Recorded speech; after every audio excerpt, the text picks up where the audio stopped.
And we're continuing our 25th anniversary celebrations with another fun and exciting episode. This week, I have Dr. Sue Abu-Hakima joining me. Sue, thank you so much for joining me today. Nice to see you, Alana. It's great to be invited to this. Looking back, I'm really noticing that as of late, there have been more women in more leadership roles, and that wasn't the case even as short as 10 years ago. And so, yeah. I'm just curious about what has really helped encourage women to not be afraid to ask for those roles or to take those roles upon themselves.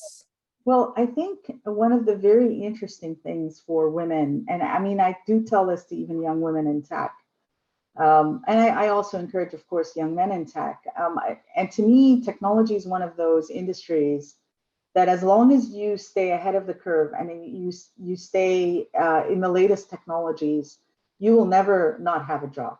And I mean, if you look at the pandemic, what happened during the pandemic, a lot of us were able to weather the storm very well because we're tech companies. You can write software anywhere and you can deliver it anywhere. So, in the software industry, we've seen more and more women join.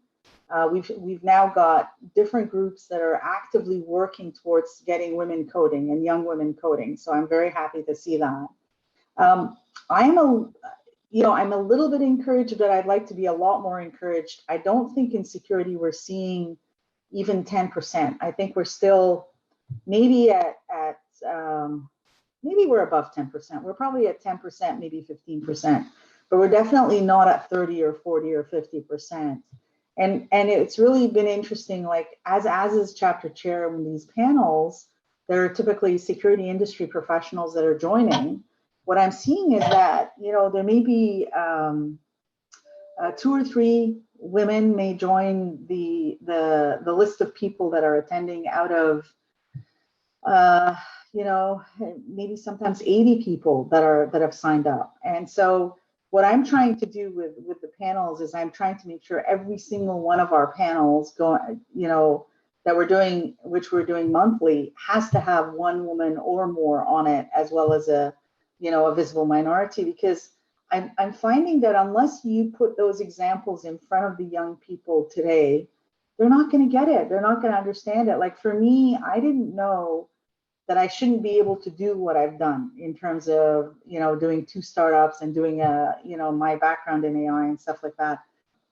Absolutely. And because I feel like what so often happens, unfortunately, is that we put ourselves into boxes and, we hear things like technology or engineering and automatically assume, no, that's a boys' club. There's no place for women there. But then I love that there are trailblazers like you who are challenging those norms and are encouraging young women to take on these roles and to, not make it a boys' club, just make it a club, not make it exclusively boys or exclusively girls. It's just a club. So I think you are doing a phenomenal job of encouraging that, a role model for that.